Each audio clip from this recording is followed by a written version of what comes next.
चलिए, मैं आज बात करने वाला हूं विकास की। किसकी? विकास की। यानी विकास दो तरीके के, एक तो शहर का विकास और एक तो गांव का विकास। आप लोगों ने देख रखा होगा कि जो शहर का विकास होता है वो प्रॉपर होता चला जाता है और गांव का विकास रुक जाता है। मालूम क्यों? क्योंकि जो शहर होते हैं वो हमेशा विधायक के अंडर में आते हैं। किसके? विधायक के अंडर में आते हैं। और जो गांव होते हैं वो ग्राम पंचायत के अंदर में आते हैं। दोनों में तुलना समझ रहे हो? विधायक और ग्राम पंचायत, समझ रहे हो? तो विधायक के जो अंडर में आता है वो सीधा डेवलपमेंट करता चला जाता है, तो उसको दिखाना है ना। और जो ग्राम पंचायत के अंडर में आता है वो नहीं कभी डेवलपमेंट होता है, वो हमेशा रुक जाता है। क्यों? उसके जो विकास के लिए पैसा आता है ना वो खुद हजम कर जाते हैं। कुछ लगाया, हजम कर गए। और जो लगाया था पैसा, जो पैसा लगाया वो कहाँ पे लगाया गया?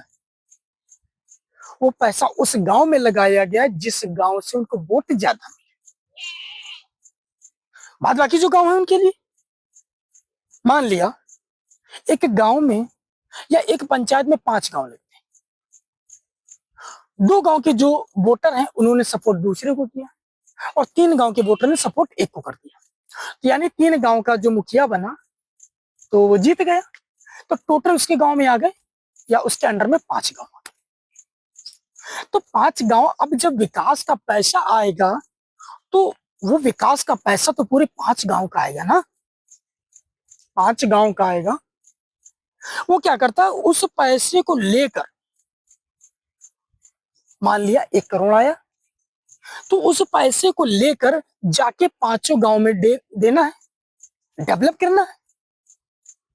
वो क्या करता है कि उससे 2 या 3 करोड़ लगा देता किसी गांव में जिसमें डेवलपमेंट, यानी जहां से वोट मिले, और जहां से वोट नहीं मिले तो उसको नहीं रखता है, बोले हटाओ।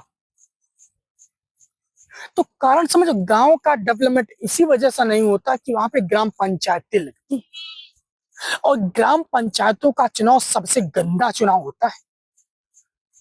ये आप लोग बहुत बखूबी समझते होंगे। ग्राम पंचायत का चुनाव दुनिया का सबसे गंदा चुनाव होता है। वो क्यों? क्योंकि ग्राम पंचायत के जितने भी लोग होते हैं या गांव के जितने वोटर होते हैं उनको एक एक कर एंट्री होती है, और अगर वोट ना दिया तो वो बुराई होती है, वो लड़ाई होती है, वो लाठी मार चलता है। और फिर बताओ, जिसने 2, 4, 10 लाख, 15 लाख चुनाव में खर्च किया हो तो वो डेवलपमेंट कैसे करेगा तुम्हारे गांव का? ये कमी उस प्रधान की नहीं है जिसने पैसा खर्च किया जो जीता है, ये कमी उस व्यक्ति की है जो पैसों पर बिकना जानता है।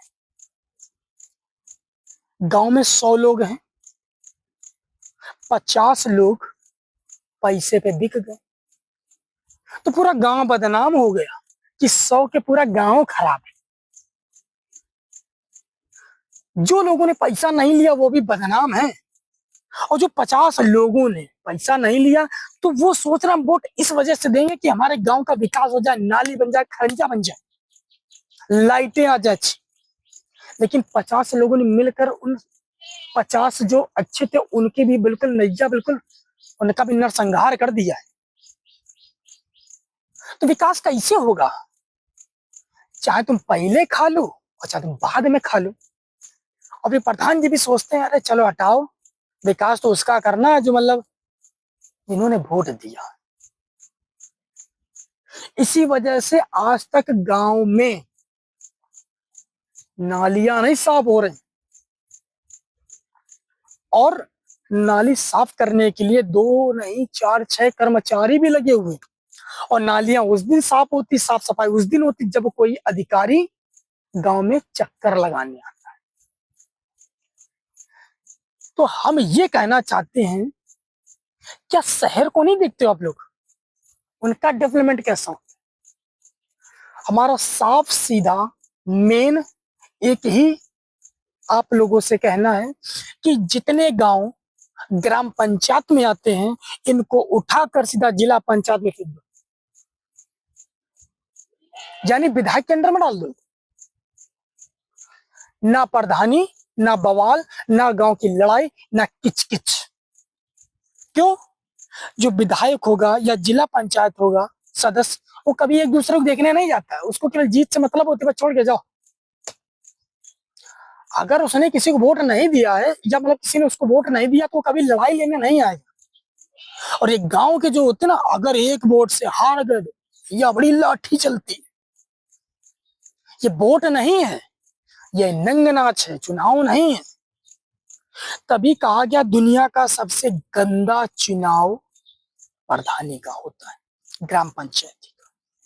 कभी तुलना करके देखो, इसी वजह से विकास नहीं होता हमारे यहाँ। और वहीं दूर थोड़ा जो सिटी माहौल लगता है, वहां देखो कितना तगड़ा होता है। अभी मैं बात कर रहा हूँ कल्याणपुर की। तो कल्याणपुर में प्रधानी होती है? नहीं होती ना। कितना डेवलपमेंट है। बिठूर में प्रधानी होती है? नहीं होती। कितना डेवलपमेंट है। गंभीरपुर, प्रतापपुर, पपरिया, हिंदूपुर और ये बरहेट, जितने प्रधान वाले क्षेत्र सब साले इतने लतमड़े, बरसात में घुस तो जाओ उनमें, इतना इतना पैर से घुसोगे, नाली का पानी तब मिलेगा तुमको। ऐसे सजे सजाए कर कपड़ा पहन के सही से चल दो ना, तो वो हालत हो जाएगी तुम्हारी, भैंसी बैठो मारेगी गोबर का पूत फचाक से, बिल्कुल सत्यानाश। गली है, खरंजे हैं, मतलब नहीं उनको। उनको मतलब केवल वोट से है। जो पुरानी राजनीति में भीमराव अम्बेडकर ने कहा था कि दलितों को केवल 10 साल के लिए आरक्षण दो, तो आज भी चला आ रहा है। अभी 10 साल उनके नहीं हुए पूरे। ये राजनीति है, बहुत गंदा विषय है राजनीति, किसी की सगी नहीं हुई है। तो जो भी वोट करो, सपोर्ट करो, थोड़ा हिसाब से। और राजनीति जो खेलते हैं ना लोग, वो बड़े वाले लोग तो कम खेलते हैं, एक गांव के बिल्कुल तुच्छ लोग, बिल्कुल झाटू लोग खेलते हैं। सोचते हैं ना कि हम फलाने के, थोड़ा फलाने का हमारा सपोर्ट है ना, हम देखो क्या करते हैं। और साले जो राजनीति खेलते मिडिल क्लास के लोग, वो केवल गरीबों को दबा पाते, कुछ नहीं कर पाते। गरीबों को केवल परेशान करते और कुछ नहीं करते भाई साहब। क्योंकि राजनीति में उनको ये मजा, अपन दूसरे को परेशान कर रहे हैं। अरे तुम क्या परेशान करोगे झाटू के? मैं तो मुंह पे खुल के कह देता हूँ, तुम्हारी क्या औकात है, नहीं तुम परेशान कर सकते। क्यों? कमाता हो अपना है, खाता हो अपना, तुम क्या परेशान कर सकते हो उसको? थोड़ा इधर से थोड़ा उधर से, बस भड़बड़ा जाएगा। हमें लगता है जितना आप परेशान करते हो उससे ज्यादा वो मजबूर बन के निकलता है। इस बात को आप एक पेज में लिख लो। आप किसी व्यक्ति को जितना भी परेशान करोगे, वो व्यक्ति अपने आप को संभार के एक दिन इतना मजबूत आदमी बन जाता है, अपने बच्चों को भी संभार लेता है। वो बच्चे सोसाइटी में नाम करते हैं, और तुम साले केवल परेशान ही करते हैं ना, तुम और तुम्हारी औलाद बिल्कुल बेशरम बन के निकलेगी, बिल्कुल बेशरम। करते रहो परेशान। इतिहास गवाह है, नाम उसी ने ऊंचा किया है जिसको ठोकरें मिली, और नाम उसने नहीं ऊंचा किया है जिसको सब कुछ मिला है।